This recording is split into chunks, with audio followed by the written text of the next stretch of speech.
Power! Power si Lord. Sabihin mo sa katabi mo, good morning!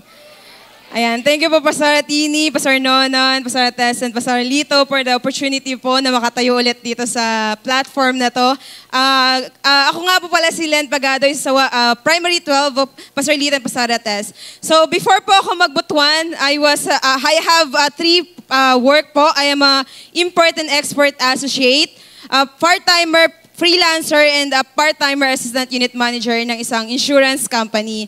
So, nung inopen po sa amin ni Pastor Litor, sa akin, first hand po akong sinabihan ni Pastor kasi alam niya na nag-freelance na ako. So, dahil matigas ang ulo, di ba? Nalaman ko rin na online ang trabaho dito. Sabi ko kay Pastor, sa isip ko, alam ko na yan. Ba't pa ako pupunta dyan? So, nagkaroon po ako ng acne na spirit, yung alam ko na yan. So, iba talaga pag may acne, no? So, nung inopen po yon, sabi ko, delayed obedience yung ginawa ko. Pero that time po, halos lahat, buong pamilya ko na nandito, ako na lang naiwan sa church. Even my parents, kahit mga seniors na nandito, uma-attend ng DNA.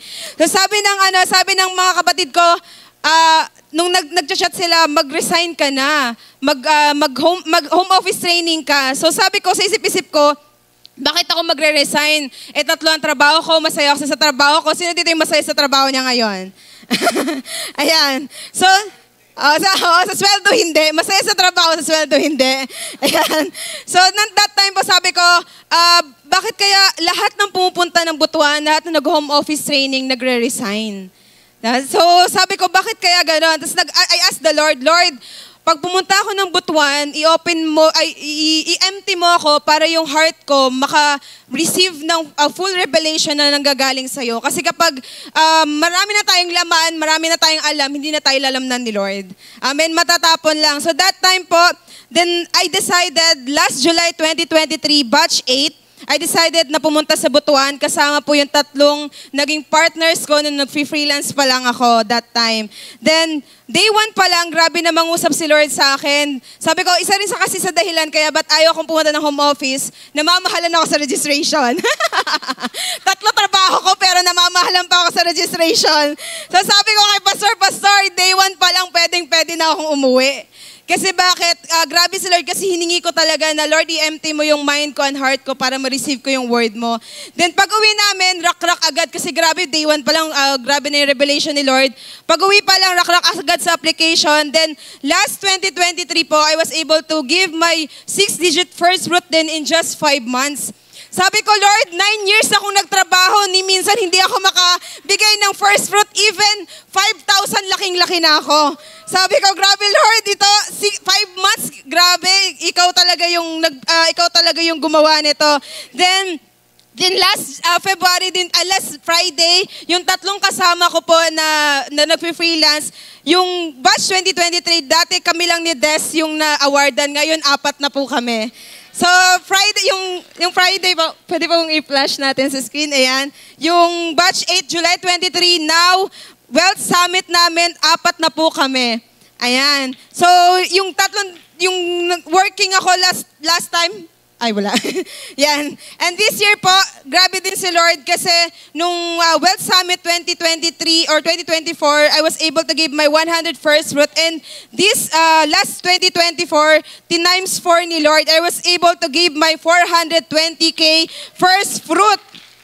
Pero di ko akalain din na mai-experience ko to kasi that time, nung nag-first time ako, nakaupo ako dyan, namanghang-mangha na ako sa mga amount. Totoo ba to? Yung mga parang dali sa kanila sabihin yung 500,000, 1 million. Di ba? Pero grabe, pag kay Lord, possible talaga lahat.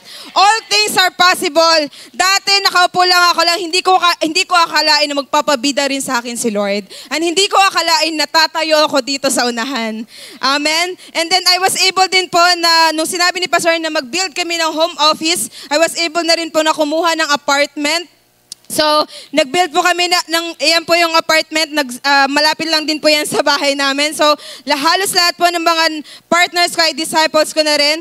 So, nung maintindihan ko rin po ng pagbibigay, even sa first fruit at sa pagbibigay sa church, dapat din pala ino-honor yung parents. So, dapat lahat ng nasa paligid natin nasisharean ng blessings. So natutunan ko rin ito sa butuan na mag-honor ng parents. Nagbibigay na po ako weekly allowance sa aming mga parents. So sino dito yung inaawitan lagi ng kanyang nanay na mag-grocery. So that time po kasi nung nagtatrabaho ko, laging ganyan si mama, mag-grocery tayo, grocery. Para mayroon akong binibigay na amount, 1,000 lang, 2,000 lang ha. So ang hirap mag-grocery sa nanay kasi lalo na ngayon, malaki ang bilihin. Pero nung ngayon, pag binigyan ko si mama ng limit na amount, hindi siya titingin sa presyo. Kuha lang siya ng kuha. Sabi ko, grabe talaga siya. Grabe magtiwala kay Lord. Amen. Yung dating pangarap ko na makasakay ng eroplano, nung bata kasi dito kasi kami po ay taga Surigao. So every time na merong dumadaan na eroplano sa namin, 'di ba parang lahat ng bahay lalabas para tumingin. Ganun po ako nung bata, pero today po grabe si Lord kasi di ko na mabilang kung ilang beses na akong nakasakay ng eroplano. Hindi ko rin maisip na makapunta ng ibang bansa ng ilang beses. Grabe si Lord kasi nakakapunta ako ng ibang bansa hindi para maghanap ng trabaho, kundi para sumama sa mission ng aming mga pastor. Sino dito yung pangarapin mong pumunta ka ng ibang bansa hindi para magtrabaho, kundi para mag-mission at bonus na lang talaga ang travel abroad. So yun po, nakarating po kami ng Singapore Asia Conference, sa Macau, Hong Kong. And then yung dating pinapangarap ko din po na makarating ang mama ko at papa ko sa ibang bansa, ginawa ni Lord, pinasible ni Lord. Nakarating ko po kami nung last conference, August 2023, ng Asia Conference, kasama po ang aming mga parents. And I am declaring this August 2025 ng Asia Conference, buong family na po kami. Amen? Kasi lahat po kami ay mga covenant millionaires na. So, that time to yung dating empleyadong nag-aantay ng sweldo at bonus. Sino dito nag-aantay ng sweldo at bonus every December or mga bare months?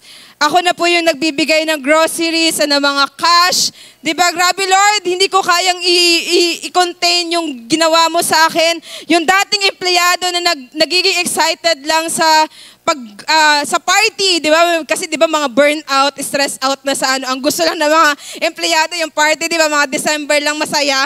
Pero pag January to November, exhausted.